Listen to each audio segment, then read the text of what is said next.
সমাজ মাধ্যমের নেশার কারণে দাম্পত্য জীবনের কলহ বাড়ছে। আসক্তি দূর করতে মেনে চলুন ৩টি উপায়। বয়ঃসন্ধির সময়ে এমনিতেই কিশোর কিশোরীদের নানা রকম মানসিক টানপোড়েনের মধ্য দিয়ে যায়।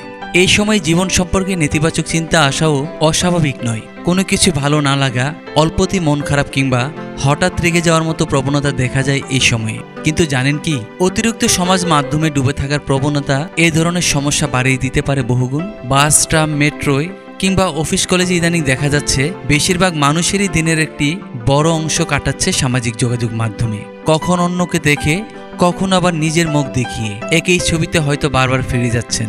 কে কি বলল দেখছেন, সময় বয়ে যাচ্ছে, কোনো কাজের কাজ হচ্ছে না। দিন শেষে জমছে একরাশ বিরক্তি আর অসমাপ্ত সব কাজ।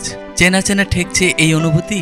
আপনার মতো হাজার হাজার মানুষের মনের এমনই দশা এই সময়। কিন্তু অকারণ সমাজ মাধ্যমে সময় কাটানোর কোনো মানে তো নেই। কিভাবে সেই অভ্যাস বদলাবেন চলুন জেনে নেওয়া যাক। ১. সমাজ মাধ্যম থেকে তখনই আপনার মনোযোগ সরবে যখন আপনি অন্য কোনো কাজে মন দিবেন। নির্দিষ্ট কোনো পছন্দের কাজে সতর্কভাবে সময় দিন। তা বই পড়া হোক কিংবা গান শোনা, সিনেমা দেখাই হোক কিংবা ছবি আঁকা। মন দিয়ে সময় ধরে সেই কাজটি করুন প্রতিদিন। ২. সমাজ মাধ্যমে বারবার মন চলে যায়, নোটিফিকেশন বন্ধ করে দিন। তবেই কাজের মধ্যে অন্য জীবনের নতুন অধ্যায় দেখার জন্য মন অস্থির হয়ে উঠবে না।